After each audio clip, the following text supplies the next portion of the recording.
내 손에서 벗어날 수 있었다. 아멘. 여러분, 우리의 신앙을 또 우리의 인생을 달리기나 경주로 비유하기도 합니다. 여러분, 신앙을 이 달리기다라고 얘기할 때는 두 가지 특징이 있는 것 같아요. 하나는 장거리 경주이고 또 하나는 장애물 경주입니다. 여러분, 신앙은요, 이 100m나 200m 같은 단거리 경주가 아니에요. 마라톤 같이 긴 경주입니다. 여러분, 100m 달리기가 힘들기는 하지만 인내가 그렇게 필요하지는 않죠. 그런데 여러분, 마라톤에서는 필수적으로 꼭 따라오는 게 인내가 있어야만 이 마라톤을 할 수 있습니다. 여러분, 또 하나는 신앙은 장애물 경주와 같습니다.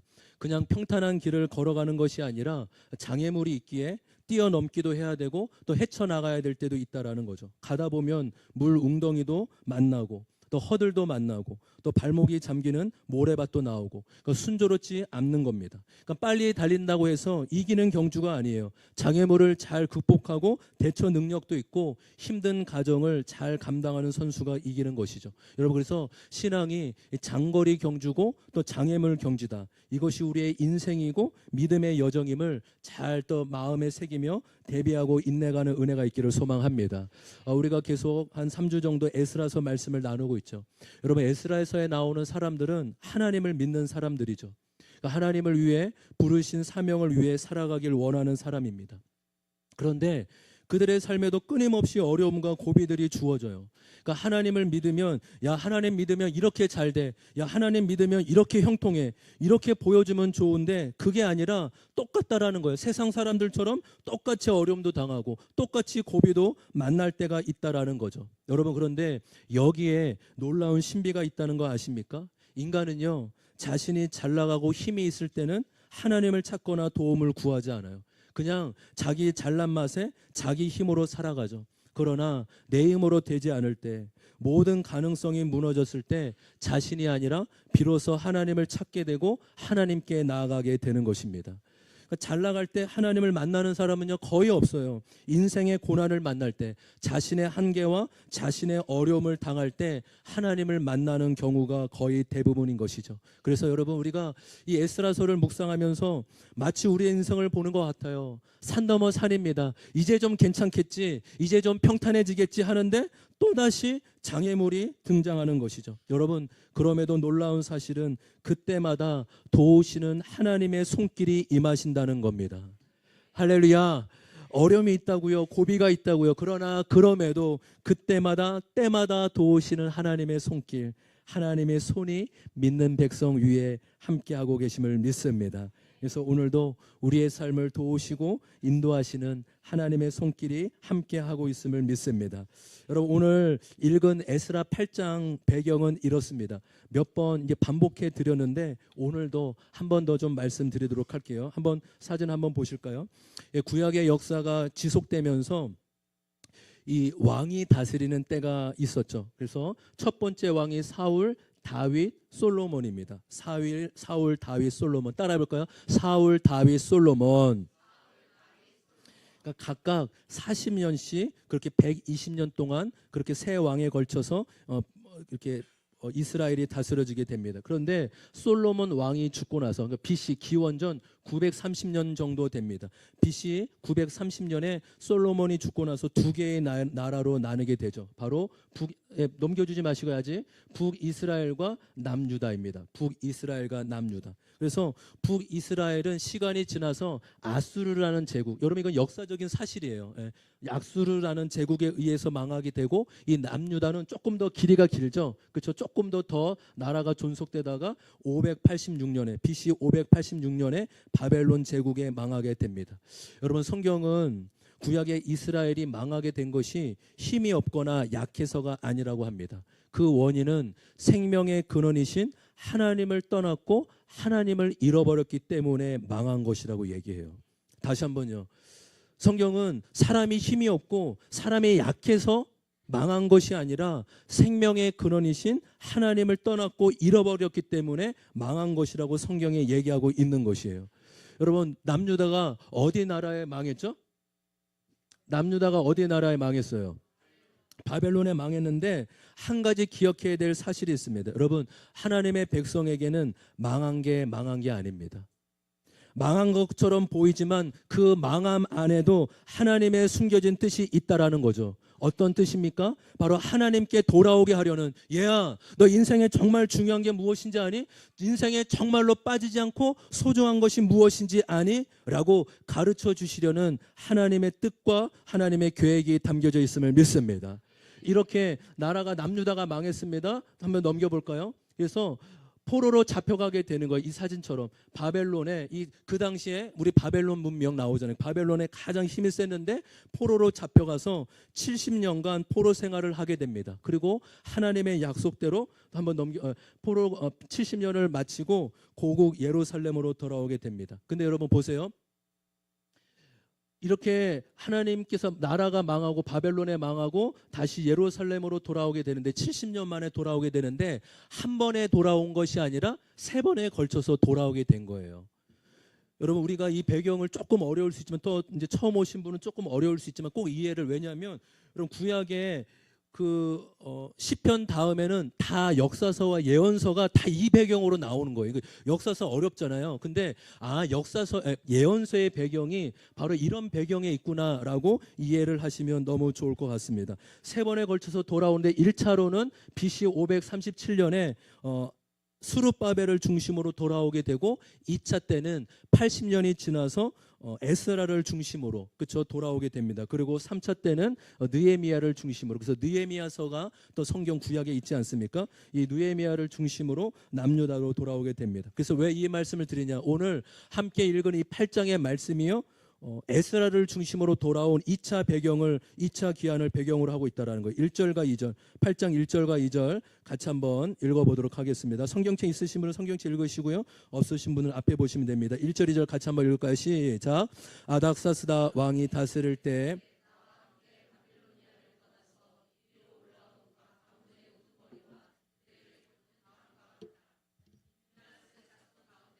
게르솜이요, 이다말 자손 가운데서는 다니엘이요, 다윗 자손 가운데서는 스가랴의 아들 핫두게요. 여러분 우리가 다 읽지는 않았지만 1절부터 14절까지는 2차로, 아까 다시 한번 사진 보여주실까요? 2차 귀환 명단. 지금 1차 때는 이미 나왔습니다.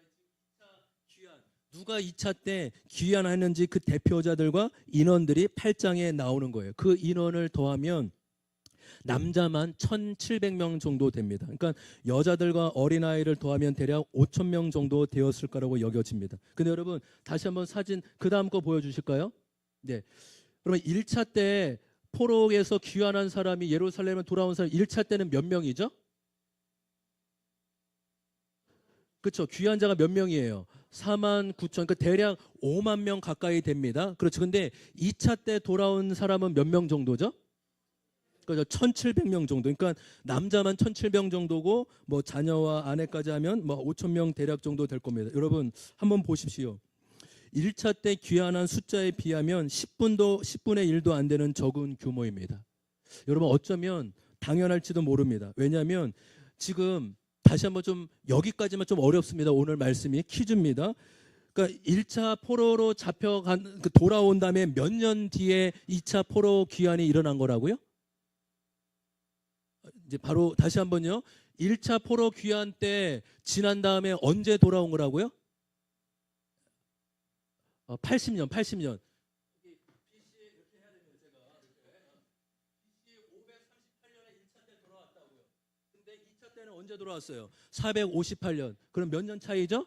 80년 만이라고. 80년. 여러분 이거 주일학교 친구들도 알아야 되는 너무 중요한 내용이에요. 이거 막 신학교에서 배우는 내용이 아니라 신앙생활 1년, 2년 정도 하면 아 맞아 대략 이렇게 되구나 이해는 어느 정도 하는 게 맞는 것입니다.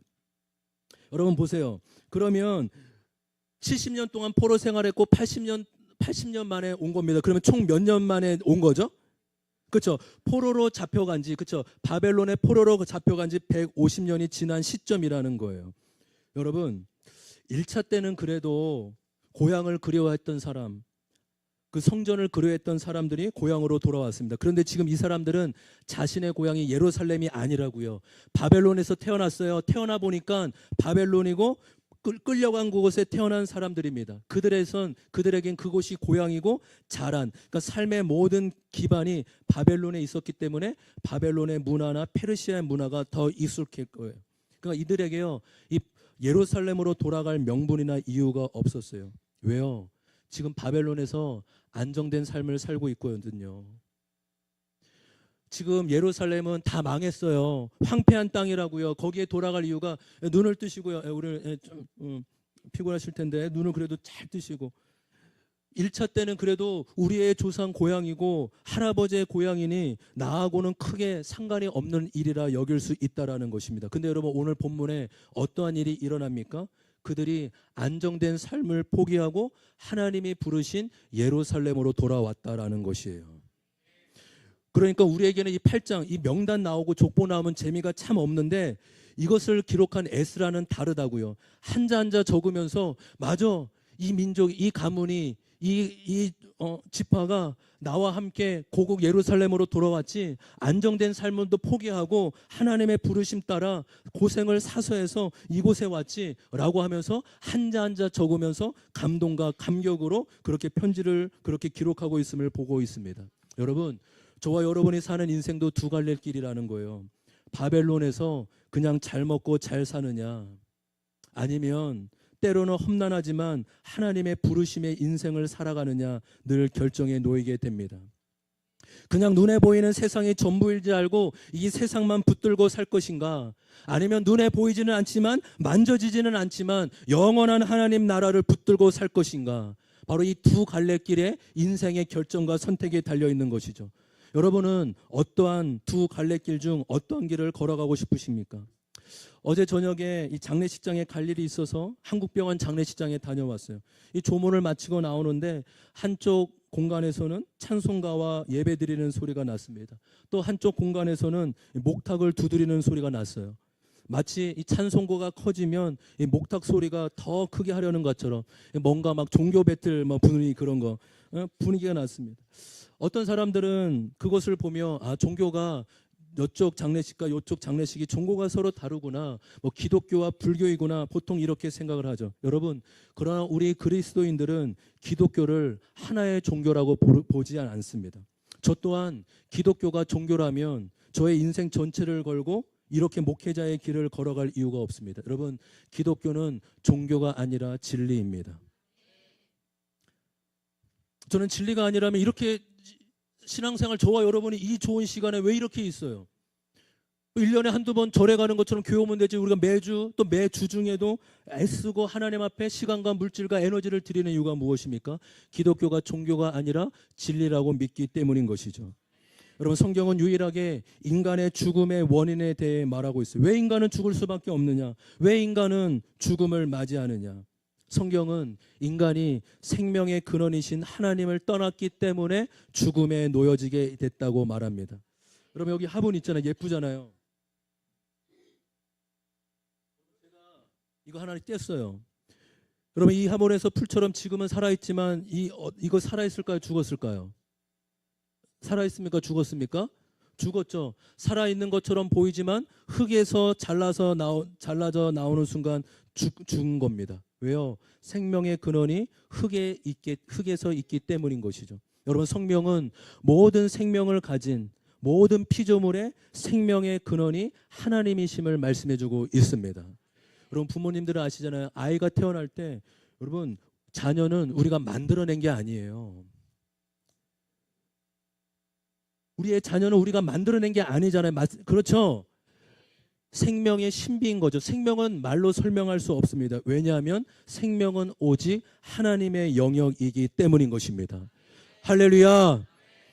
그 성경은 모든 생명이 하나님으로부터 났다, 생명의 근원이신 하나님께 났다라고 말하고 있습니다. 여러분, 생명의 근원이신 하나님께 돌아가고 하나님을 내 마음에 모시는 은혜가 있기를 소망합니다. 다시 말해, 예수 그리스도를 내 마음에 모셔드릴 때 영원한 생명을 얻게 된다라고 성경은 말하고 있는 것이죠. 우리가 죽음이 끝이라면 이렇게 살 필요가 없어요. 그러나 성경은 분명히 죽음이 끝이 아니라 죽음 뒤에 심판이 있다라고 말하죠. 한번 말씀 한번 보여줄까요? 우리 같이 한번 읽어보겠습니다. 히브리서 9장 27절입니다. 시작. 한번 죽는 것은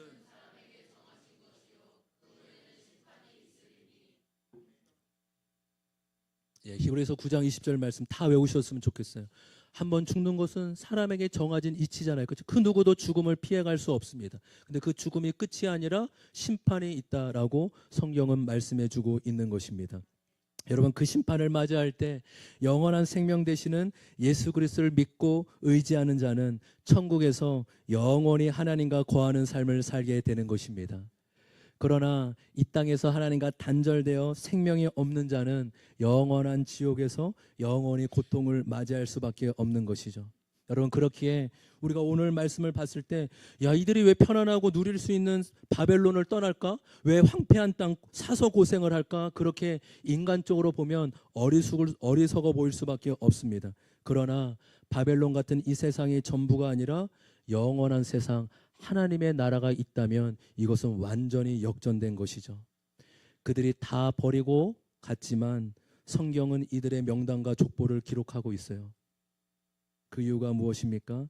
하나님은 그들을 기억해 주시고 그들의 이름을 영원한 생명책에 기록해 두셨다는 사실입니다. 여러분, 저와 여러분이 이 8장에 나오는 2차 귀환 명단처럼 하나님의 명단, 생명책에 이름이 기록되는 은혜가 있기를 소망합니다. 바로 보이는 바벨론만이 세상의 전부가 아니라 보이진 않지만 영원한 하나님의 나라가 있음을 믿고 그 나라를 위해 살아갈 수 있는 저와 여러분 되길 소망합니다. 우리 적용 질문 같이 한번 읽어볼까요? 다 같이 적용 질문입니다. 시작. 나는 바벨론에서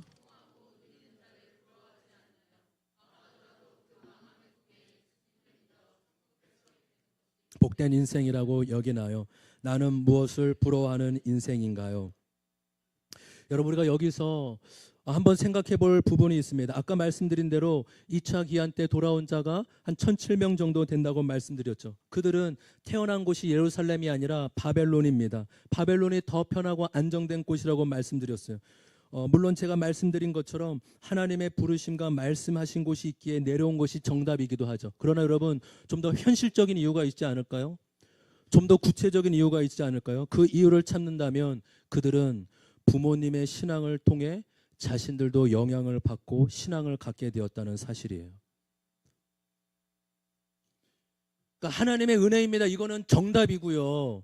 당연한 거고요. 현실적인 걸 얘기해보죠. 현실적인 게 뭐라고요? 부모님의 신앙을 통해 그들도 영향을 받고 그 신앙을 물려받았다라는 것을 볼 수 있어요. 여러분, 그 증거가 어딘지 아십니까? 2장에는 에스라 2장에는 1차 때 돌아온 명단이 나오는데 1차 때 돌아온 명단과 2차 때 8장에 나오는 2차 귀환 족보 중에 겹치고 동일한 족보가 꽤 많이 나온다는 사실이에요. 그러니까 1차 때 돌아온 그 귀환한 후손 중에 못 돌아온 자가 2차 때, 야, 그래, 이때라도 돌아가야지, 우리 조상의 하나님, 나의 하나님이 계신 예루살렘으로 돌아가야지라고 그들의 신앙으로 결단하고 돌아왔다라는 것입니다. 여러분, 이것은 우리에게 굉장히 중요한 의미가 있습니다. 세상에서 그 어떤 것보다 신앙을 우선으로 삼는 부모님의 삶과 흔적이 그 자손들에게도 그대로 신앙이 전수되었음을 보여주고 있는 것이죠. 할렐루야. 부모의 신앙적인 삶이 자녀에게도 이어지고 있음을 말해주고 있어요. 그럼 오늘 80년 뒤에 이 자리에 남아있을 사람이 누가 있겠어요? 오늘 2차 때 그래도 없을 줄 알았는데 1,700명, 5,000명이나 되는 사람이 남아있다고요. 어떤 사람이요? 하나님을 최우선시하며 살았던 부모의 자손들이, 부모의 신앙을 본받아 신앙을 물려받은 자손들이 그래도 예배의 자리, 하나님이 부르신 자리를 지키고 있다라는 사실이에요. 여러분, 오늘 어린이 주일 아니에요? 여러분들은 자녀들에게 무엇을 주고 싶으십니까? 최고의 환경과 최고의 교육과 또 뭐 부족함이 없는 물질이요? 여러분, 그런 거 필요하고 중요하지 않다라는 거 아니에요. 그러나 영원한 생명이 있고 영원한 하나님 나라를 전수해주는 은혜가 있기를 소망합니다. 엄마 아빠가 살아보니까 하나님 안에 거하는 삶보다 더 빛나는 삶이 없더라. 엄마 아빠가 살아보니까 하나님을 목적으로 두고 사는 삶보다 더 만족된 인생이 없더라. 여러분, 고백하는 은혜가 있기를 소망합니다. 그래서 저와 여러분에게 한 주간 숙제를 적용할 숙제를 내뒀으면 좋겠어요. 여러분 다 하나님이 여러분을 찾아와 주시고 여러분을 만나 주셨음을 믿습니다. 여러분 그 증거가 무엇이에요? 오늘 이 자리에 있다라는 것 자체가 하나님이 나를 찾아오셨고 만나 주셨다는 증거예요. 목사님 저는 하나님 못 만났어요. 아니에요. 여러분 하나님 못 만났으면 이 자리에 있을 수가 없다라니까요. 여러분은 하나님 다 만난 사람임을 믿습니다. 할렐루야. 아멘. 그래서 이번 주에 오늘 될 수 있으면 오늘 가셔서 나에게 찾아오신 하나님을 자녀들에게 간증하시면 어떻겠어요? 5분도 괜찮아요. 10분, 30분도 괜찮아요. 얘야 앉아봐. 하임아 앉아봐. 하나님이 아빠에게 어떻게 찾아왔는지 들어봐. 그러니까 5분 동안 막 못 버티면 먹을 거 새우깡 하나씩 입에 넣어주면서 듣게 하세요. 아빠 엄마가 이런 사람인데 하나님이 저희 어머니 병상에서 하나님 찾아오셨고 저희 인생이 부르셨고 바뀌었다. 저는 늘 어떤 선교 여행이나 멀리 출타할 때 꼭 자녀를 불러놓고 간증을 해요. 왜요? 못 돌아올지 모르니까. 아이들 한 지겨울 거예요. 한 10번 이상 들었을 거예요. 아 그래 아빠 어떻게 하나님 만난 거 그래 알아. 여러분 외울 수 있도록 전해주세요. 외울 수 있도록. 세상에서 방황할 때 그 간증이 귀에 마음에 새겨지게 될 줄 믿습니다. 숙제 이번 주 한 주 무엇이라고요? 자녀에게 나에게 찾아오신 하나님을 만나게. 옆에 분에게 축복해 주셨으면 좋겠어요. 당신에게 찾아온 하나님을 자녀에게 전해 주시기를 바랍니다. 당신에게 찾아온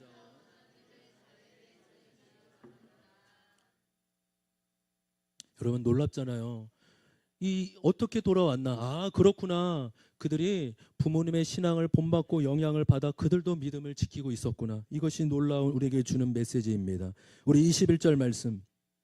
우리 21절 말씀 같이 한번 읽겠습니다. 시작. 그곳 아와 강가에서 나는 모두에게 금식하라고 선언하였다.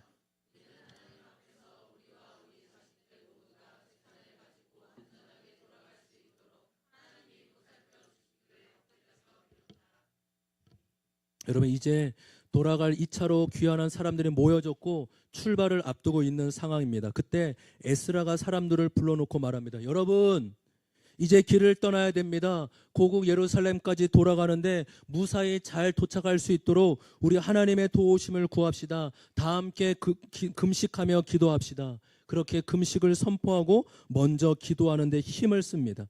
여러분 사진 아까 보시면 그 바벨론에서 예루살렘까지 돌아오는데 서울과 부산을 왕복 4번 정도 반복할 때로 1500km 정도 되는 거예요.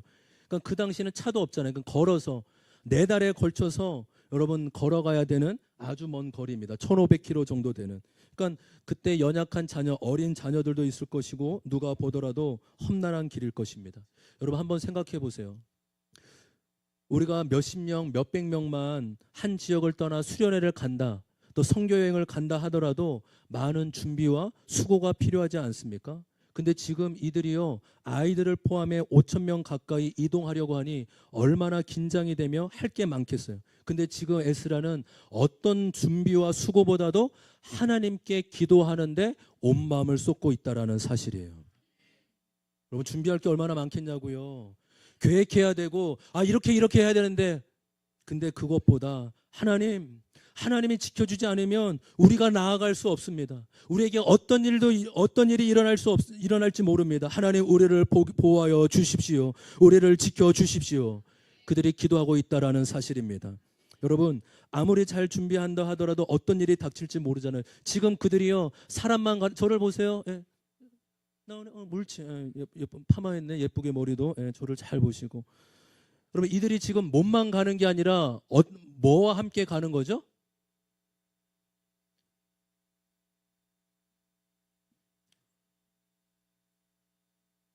다시요. 예.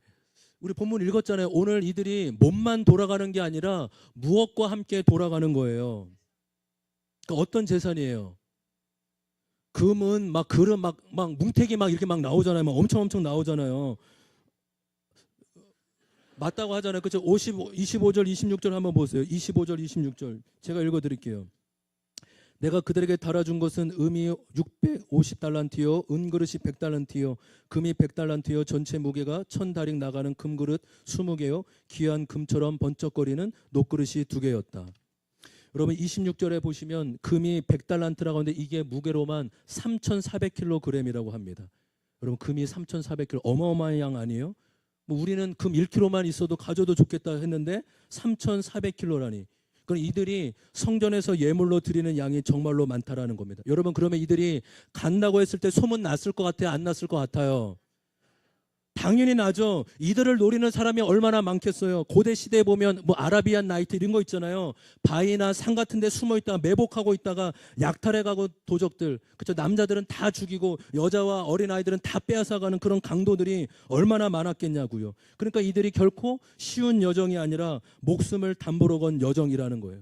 그래서 에스라가 한 일이 무엇이라고요? 금식을 선포했습니다. 여러분 우리가 출발하기 전에 기도해야 됩니다. 하나님께 보호해달라고 하나님께 맡게 해달라고 기도해야 됩니다 라고 그렇게 금식하며 기도를 하기 시작했다라는 것입니다. 여러분 오해하시면 안 돼요. 금식 자체에 무슨 능력이 있거나 금식하면 더 잘 들어준다 그게 아닙니다. 여러분 금식한다라는 것은 우리의 태도가 담겨져 있는 것이죠. 우리는 먹고 살아야 되는 존재 아니에요? 먹어야 힘이 나잖아요. 근데 금식한다는 것은 먹는 것까지도 내려놓고 하나님께만 매달리고 하나님께만 집중한다는 의미인 것입니다. 하나님 이것이 나에게 달려있는 것이 아니라 하나님께 달려있습니다. 하나님만 의지하오니 하나님 도와주시고 하나님 은혜를 베풀어 달라고 기도하고 있는 것이죠. 여러분 우리가 아침이면 다 집을 나서죠. 출근도 하고 학교도 가고 볼일도 보고 다 떠납니다. 마치 전쟁터로 보낸 것 같지 않아요? 우리가 어떻게 하나하나 우리 자녀들의 삶을 다 지키고 도울 수 있겠어요? 유치원만 보내도 떨어질 수밖에 없는 것이죠. 그렇게 어떻게 기도하지 않을 수 있겠냐고요. 하나님께 맡기는 기도, 하나님을 의지하는 기도, 하나님께 도움을 청하는 기도를 어찌 안 할 수 있겠습니까? 여러분 그래서 기도하는 것도 믿음이고 기도 안 하는 것도 믿음인지 아세요? 그 기도를 안 하는 게 더 큰 믿음이에요. 하나님 아시죠? 그냥 알아서 다 해주십시오. 여러분 기도를 안 하는 게 맡기는 것이 아니라 기도가 하나님을 맡기는 것임을 믿습니다. 여러분 기도 안 하고 우리 인생 어떻게 살 수 있냐고요. 우리 자녀들 어떻게 이 험한 세상 살 수 있겠냐고요. 여러분 하나님 앞에 기도로 맡기는 은혜가 있기를 소망합니다. 시편 127편 1절이에요. 시편 127편 1절. 우리 종로문 좀 사탕 좀 가져주셔서 좀 많이 피곤하신 것 같아요. 시편 127편 1절 같이 한번 읽어보겠습니다. 시작. 주님께서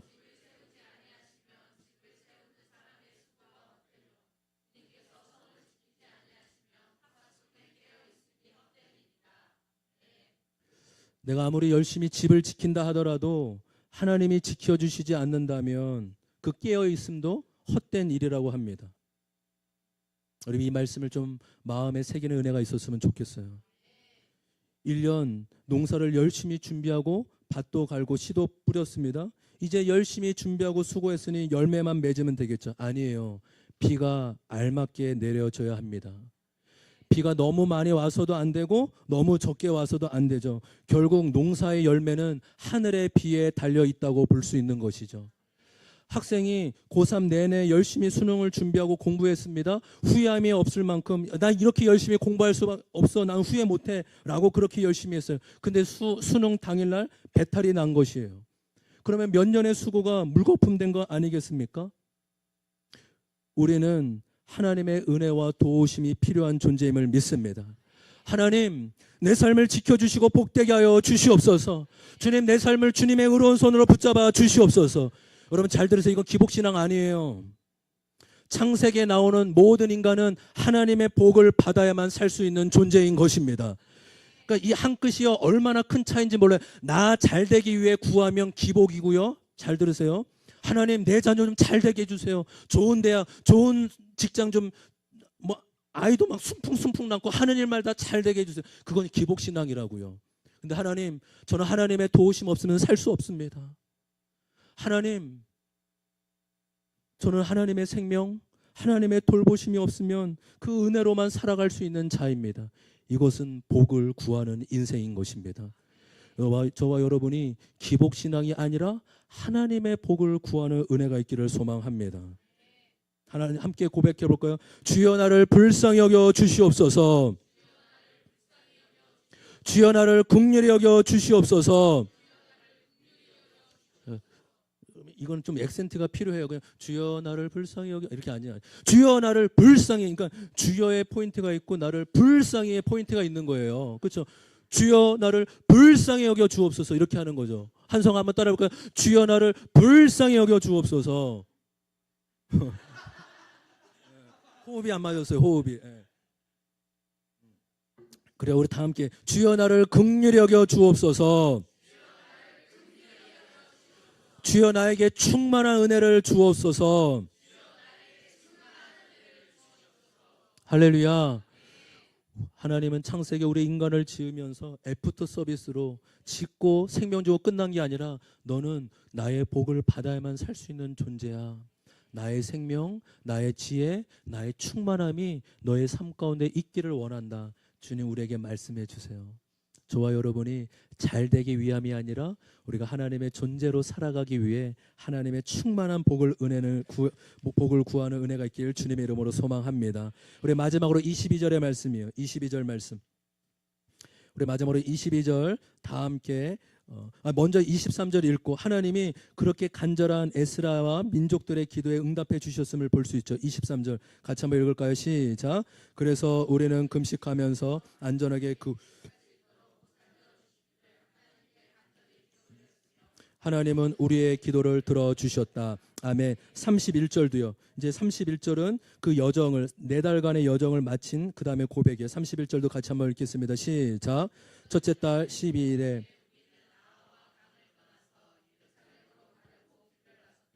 가는 길에 매복하는 자들의 습격을 받기도 하였지만 하나님이 우리를 잘 보살펴 주셔서 그들의 손에서 벗어날 수 있었다. 아멘. 할렐루야. 고백하고 있잖아요. 적들의 공격도 있었대요. 방해물도 있었대요. 그럼에도 하나님이 우리를 보살펴 주셔서 그 어려움으로부터 벗어날 수 있었다라고 고백하고 있는 것입니다. 여러분 하나님은 우리의 간절한 마음의 소원과 기도에 응답하시고 역사해 주시는 분이심을 믿습니다. 우리 마지막으로 22절 말씀 22절 제가 읽겠습니다.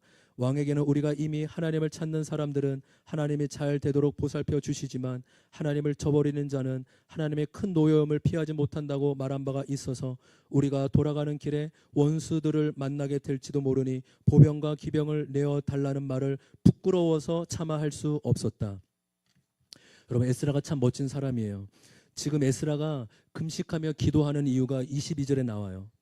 자신이 하나님보다 페르시아 왕을 더 의지하는 것 같은 거예요. 말씀드린 대로 에스라는 페르시아의 고위 관리직으로 있었습니다. 얼마나 왕의 신임을 받았던지 에스라가 구하는 것은 왕이 다 들어줄 정도로 신임을 받았죠. 그러면 어떤 마음이 들었겠어요? 그래, 이번에 예루살렘으로 돌아가는데 아무리 생각해도 너무 위험해. 이것은 목숨이 달린 문제야. 왕에게 요청해서 보호받을 수 있는 군대라도 보내달라고 해야 되겠다. 여러분 왜 이런 마음이 들지 않았겠냐고요. 그러면 좀 쉽고 편안하고 안전하게 갈 수 있잖아요. 그런데 생각해 보니까 지금 자신이 하나님보다 왕을 더 크게 보고 있고 하나님보다 왕을 더 의지하고 있는 자신의 모습을 보게 된 거예요. 아, 그렇구나. 내가 하나님을 믿는다고 하지만 왕을 믿고 있구나. 믿음의 대상이 하나님이 아니라 왕이었구나. 그래서 지금 에스라가 하나님 앞에 자신의 마음을 낮추며 회개하고 있는 것입니다. 또 에스라가요, 그동안 왕에게 한 말이 있는 거예요. 하나님은 자신을 찾는 자를 도와주시고 은혜를 베푸십니다. 하나님은 선하시고 전능하신 분이십니다. 이렇게 말하고 하나님을 전하였는데 차마 왕에게 도와달라고 하는 것이 부끄러운 것이죠. 왜요? 자신의 믿음의 고백과 동떨어진 모습 때문에 그렇습니다. 하나님 앞에 또 사람 앞에 일치되지 못하는 모습이 부끄러웠던 것이죠. 여러분, 이런 부끄러움을 느끼는 것이 은혜인 줄 믿습니다. 할렐루야. 왜요? 부끄러움을 알아야 내 모습도 보게 되고 회개도 하게 되고 하나님의 은혜도 구하지 않겠습니까? 그 영화 베테랑의 이 황정빈 배우가 이 배우 형사로 나오잖아요. 그때 무슨 일을 처리하는데 다른 형사가 뇌물을 받았죠. 그러면서 황정민이 그 형사에게 이렇게 말하죠. 야, 우리가 돈이 없지 가오가 없냐? 진짜 멋진 말이잖아요. 야, 우리가 돈이 없지 가오가 없냐? 수갑 차고 다니면서 가오 떨어지는 일 하지 말자라고 말합니다. 그러니까 경찰이 돈 때문에 경찰을 하는 거냐? 나라와 사람 지킨다는 자부심 하나 때문에, 이 자부심 하나 때문에 하는 거 아니냐라고 하죠. 여러분, 우리 믿는 자들은 세상이 아니라 하나님을 목적으로 삼아 살아가는 자들입니다. 세상 속에 살아가지만 여러분, 가오를 잃지 마세요. 하나님의 자녀답게, 하나님의 선택받은 백성답게 가오를 지키시길 소망합니다. 우리 옆 사람 이렇게 축복해 줬으면 좋겠어요. 당신은 하나님의 가오가 있는 사람입니다. 당신은 하나님의 가오가 있는 사람입니다. 앞뒤로도 축복해 주세요. 가오를 지킵시다. 가오를 지킵시다. 예, 가오를 지킵시다. 예, 여러분, 이 가오 어깨 뽕 들어간 거 말고요. 세상 속에 살지만 그래, 맞아, 나 하나님 선택받았지. 수많은 60억의 인구 중에 하나님 나를 부르셨고 하나님의 자녀 삼아 주셨지. 그 은혜의 정체성, 그 은혜의 신분을 잃지 않는 은혜가 있었으면 좋겠어요. 여러분, 저와 여러분이 누군가의 도움을 받는 것이 죄는 아니에요. 에스라가 군사적인 도움을 받는 거 어쩌면 잘못된 게 아닐 수 있습니다. 그러나 그렇게 된다면 그 일은 그저 사람의 일이 되고 평범한 일이 되고 말 거예요. 하나님의 도우심과 하나님의 역사는 경험하지 못한 채 그저 그런 일로 끝나게 되는 것입니다. 하나님의 역사가 아니라 사람의 일로 마칠 뿐인 것이죠. 여러분, 저와 여러분이 너무 인간적인 계산, 너무 쉬운 대안만을 찾지 않기를 소망합니다. 할렐루야. 그래서 여러분, 신앙은 모험이에요. 저는 왜 하나님 살아계심을 못 체험하죠? 하나님 안 살아계신 것이 아니라 모험하지 않기 때문이죠. 늘 내가 할 수 있는 거, 이건 내가 할 수 있는 것만 할 거야. 이건 내가 계산해 보니까 이거는 안 돼. 그러면 그냥 안 하는 거죠. 여러분, 우리의 인생이 하나님 앞에 모험을 두는 믿음의 삶을 나아가길 소망합니다. 하나님 진짜 우리를 너무 잘 아세요. 쉽게 얻으면 소중한 줄 모르기 때문이에요. 힘들게 얻으면 그 귀함을 알잖아요. 에스라도 군대의 도움을 받으면 쉽게 갔다고요. 갈 수 있었다고요. 그러면 하나님의 은혜와 역사는 아무것도 없는 것입니다. 그러나 힘들지만 주님 한 분 붙잡고 기도하며 나아갈 때 간섭하시고 도우시는 하나님의 역사를 친히 경험하게 된 것임을 믿습니다. 여러분, 아까 영상 보셨잖아요. 유상훈 성도님 장갑차 앞에서 나갈 때 다들 감탄했잖아요. 자전거 앞에 섰으면 감탄했겠냐고요. 오토바이 앞에 서서 막 헬멧 쓰고, 야 봐라, 누가 그렇게 해요. 그 감탄 여러분, 저는 보고 어제 5번 봤어요. 야, 이거 타고 싶다. 이거 타보고, 이거 우리 교회 올 때 갖고 오면 안 되나? 타보고. 여러분, 힘들리니까 힘들게 훈련하고 힘들게 얻은 고된 훈련과 어려운 훈련이 있기 때문에 멋진 거예요. 에스라도 쉽게 올 수 있었다고요. 그러나 그 어려움을 통해 하나님께 온전히 맡기고 하나님께 매달린 그 결과로 귀한 간증과 역사를 하나님이 허락해 주셨다라는 사실입니다. 에스라가 자주 고백하는 단어가 있어요. 바로 하나님의 손이 도우사라는 단어예요. 하나님의 손이 도우사. 한번 따라해 볼까요? 하나님의 손이 도우사. 에스라 읽다 보면 하나님의 손이라는 단어, 하나님의 손이 나를 도우사, 하나님의 손이 나와 함께하사, 하나님의 손이 우리를 인도하사, 바로 하나님의 은혜와 도우심을 구하는 인생이었다는 사실입니다. 여러분, 저와 여러분이 하나님의 은혜와 도우심을 구하는 인생이 되기를 소망합니다. 하나님의 손이 내 위에 임하사 나의 세상 가운데서도 구별된 자로 하나님의 부르신 탁월한 인생을 살게 하여 주시옵소서. 하나님이 붙들어 주지 않으면 이 한낱 흙과 같은 존재인데 하나님의 손이 나를 붙들어 주시사 하나님 능력 있게 살게 하여 주옵소서. 소망하길 원합니다. 우리 마지막 적용 질문 읽어볼까요? 우리 다 같이 적용 질문 읽겠습니다. 시작. 내가 말은 했지만